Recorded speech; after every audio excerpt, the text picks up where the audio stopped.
बिस्मिल्लाहिर्रहमानिर्रहीम।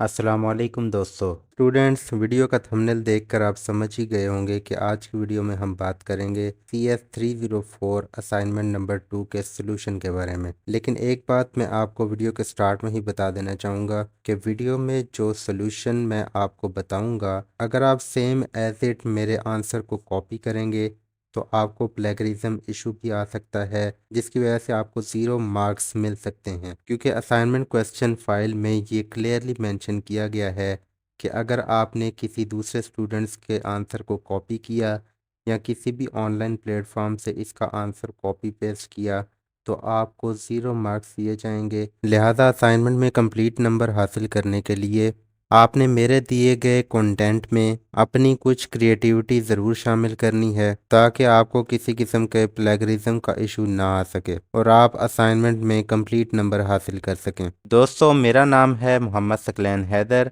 और ये है आपका अपना channel Vu learning with Saqlain, जहां आपको मिलती हैं हर वो मालूमात जो आपकी तालीम को आसान बनाए।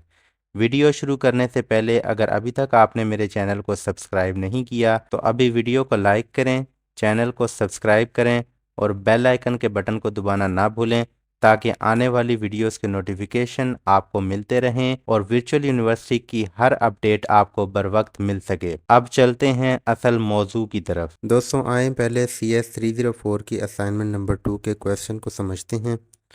सबसे पहले आप इंस्ट्रक्शंस को देख लें। Your assignment should be in .cpp file format. ये एक फ़ाइल का फॉर्मेट होता है .cpp, जो C++ लैंग्वेज की एक फॉर्मेट है फ़ाइल का। तो आपने अपनी जो असाइनमेंट जमा करवानी है वो .cpp फाइल फॉर्मेट में करवानी है। इसके अलावा बाकी PDF, zip, document, word, excel, कोई भी फाइल का फॉर्मेट होगा तो वो एक्सेप्ट नहीं किया जाएगा। इसके अलावा अगर आपने अपनी असाइनमेंट को ड्यू डेट के बाद सबमिट करवाया तो आपकी असाइनमेंट एक्सेप्ट नहीं की जाएगी। इसके अलावा अगर असाइनमेंट आपकी एग्जीक्यूट नहीं करती या फाइल ओपन नहीं होती या फाइल करप्ट होती है तो इस सूरत में भी आपको 0 मार्क्स दिए जाएंगे। और जैसा कि मैं वीडियो के स्टार्ट में आपको बता चुका हूँ कि इंटरनेट से कॉपी करना या किसी हैंड आउट से कॉपी करना या किसी स्टूडेंट को कॉपी करना ममनू है। इसलिए आपने प्लेगरिज्म से बचने के लिए मेरे बताए हुए तरीके को फॉलो करना है। मैं जो आंसर बताऊंगा उसमें अपनी क्रिएटिविटी शामिल कीजिएगा और उससे कुछ नया कंटेंट जनरेट कीजिएगा। 22 से 30 तक के लेक्चर्स को इस असाइनमेंट में कवर किया गया है।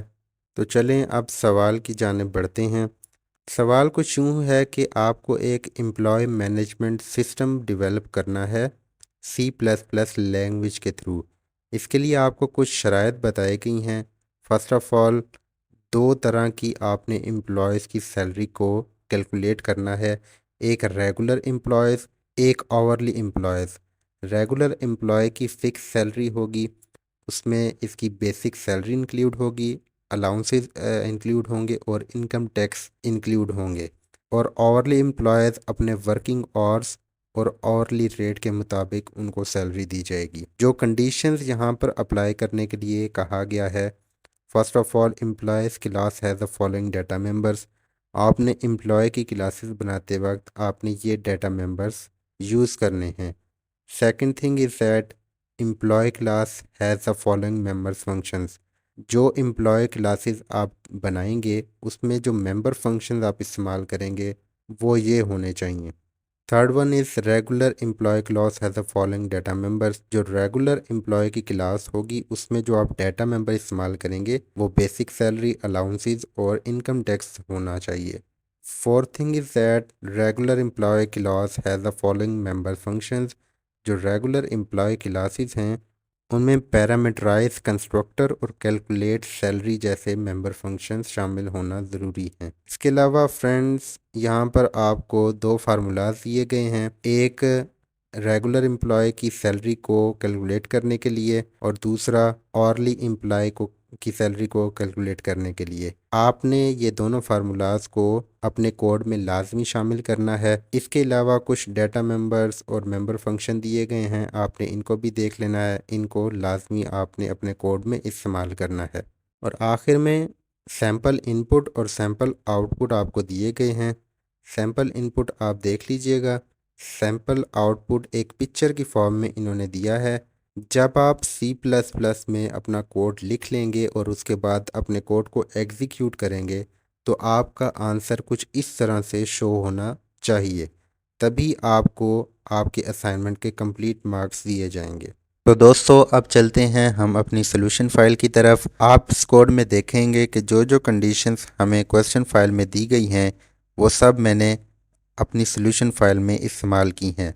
मिसाल के तौर पर यहाँ इन्होंने कहा है कि डेटा मेंबर्स आपने ये इस्तेमाल करने हैं, एम्प्लॉय आईडी, एम्प्लॉय नेम और सैलरी। तो सोल्यूशन में मैंने एम्प्लॉय आईडी, एम्प्लॉय नेम और सैलरी यही डेटा मेंबर्स इस्तेमाल किए हैं। इसके अलावा second condition, employee class has following member functions, तो हमें ये मेंबर फंक्शन इस्तेमाल करने हैं, डिफ़ॉल्ट कंस्ट्रक्टर और कैलकुलेट सैलरी।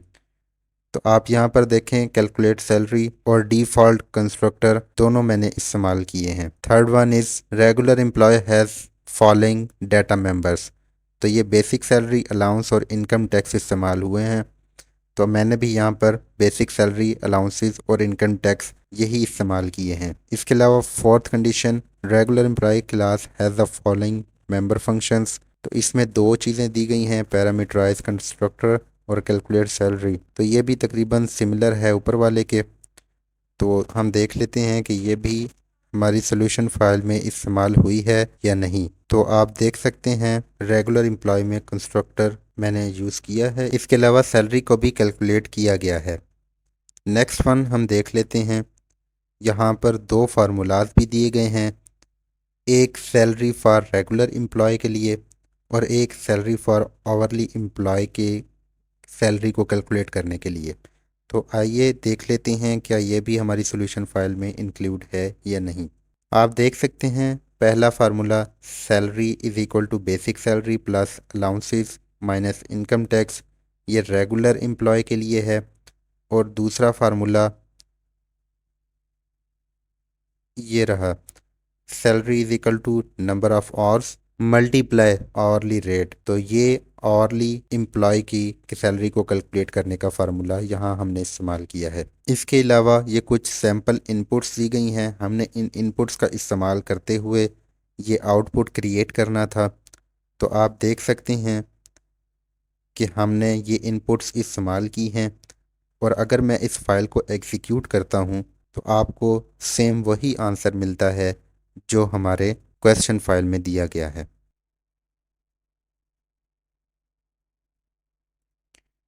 आप चाहें तो इसको मैच भी कर सकते हैं। Salary of regular employee with basic pay यहाँ पर भी सेम है। इसके बाद 60,000, 60,000, अलाउंसेस 20,000, ये भी सेम है। Income tax 5,000, income tax 5,000 is given below, और सेकंड लाइन में 75,000 शो हो रहा है। यहाँ हमारे रिज़ल्ट में भी 75,000 है। इसके बाद हम ऑरली एम्प्लॉय का देख लेते हैं। Salary of hourly employee with hourly rate 3,000 and number of hours 20 is given below 60,000, तो हमारा रिज़ल्ट बिल्कुल सेम टू सेम है। तो स्टूडेंट्स अब मैं आपको पूरी फाइल आहिस्ता आहिस्ता करके दिखा देता हूँ ताकि आपको लिखने में कोई परेशानी ना हो। लेकिन मेरी बात आपने हमेशा याद रखनी है कि मेरी ये वाली असाइनमेंट और आने वाली जितनी भी असाइनमेंट्स होंगी आपने same to same copy paste नहीं करना, अपनी क्रिएटिविटी को लाजमी इसमें ऐड करना है ताकि आपको प्लेगरिज्म इशू ना आए और आप फुल मार्क्स गेन कर सकें।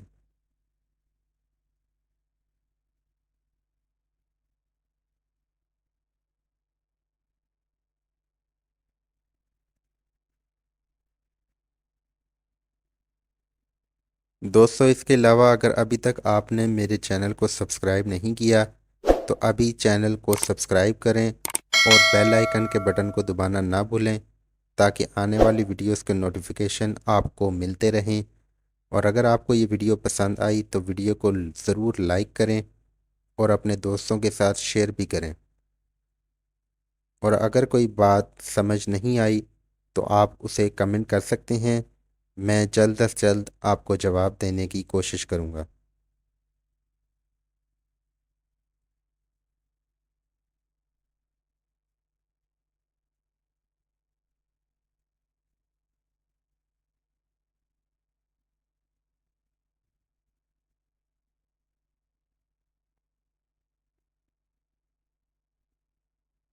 उम्मीद है आपको असाइनमेंट की समझ आ गई होगी।